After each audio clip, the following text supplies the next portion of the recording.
Kelvin James, the darts are back, baby. They certainly are. Great to be back among so many darters playing the game again. Mate, obviously in Victoria, the Victoria Classic got postponed. We've got to the Easter Classic, and now we know the Morwell's coming up later on in the year. For you, seeing the amount of people in the room, I mean, this is your bread and butter, isn't it? For Darts Australia, for Darts Victoria, it's seeing 150 people in the room. Very, very encouraging, and gives the clubs confidence, gives the players confidence to attend events. So it's good news all round. Now, Mickey Brock would not let me interview you without asking about the news from only a couple of days ago, the Platinum event, and congratulating you and all the team for such an astounding piece of good news for Australian darts. Look, it's to be one of the top 4 events in the world in the WDF system is a major coup for Australian darts, and gives our darts players the opportunity to play in a world-class event without having to travel 12,000 k's or more. Do you expect, I know Tomo just said that Richard's been in touch with him, Veinster, and that about how he qualifies. Do you expect people from overseas to perhaps attain some interest in coming over, or is it going to be a solely Australian-focused event? No, I think it's attracted more international interest because of the platinum status, of course. And here's a little exclusive for you. Mr. Neil Duff, the current Lakeside World Champion, WDF World Champion, he's coming over as well. He confirmed that Friday for me. So Tomo will get drawn in the second round and you'll get revenge on him, shall he? We shall see. That is exciting. Obviously, you've got Moama coming up as well. There's a lot of impetus on what the relaunch looks like of not only Darts Australia but all the different association events, but also the fact that associations, the local clubs, want to get value out of every event that they have. That as much as we look at the Australian Open, we look at all of those events. It's also these day-to-day events that are important to Darts Australia. Absolutely. The sport was on the venues and the clubs and associations.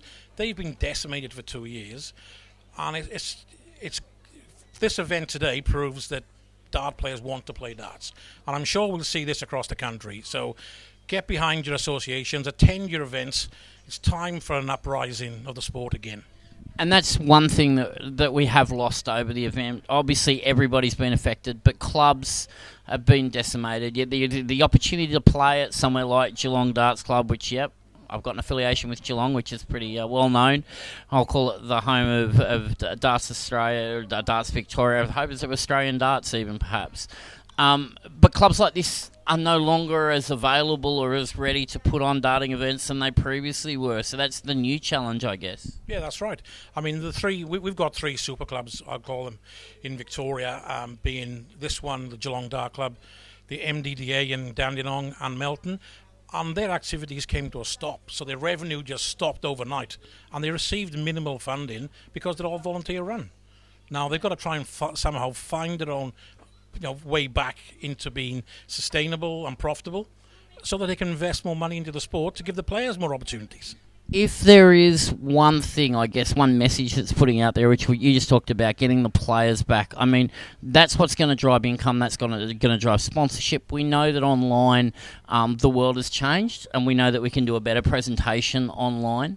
But it's now all about up to the players of just getting back and playing socially and going through the system again, isn't it? Yeah, that's right, yeah. I'd say to all previous members that haven't renewed their memberships or haven't revisited their clubs, get back out there.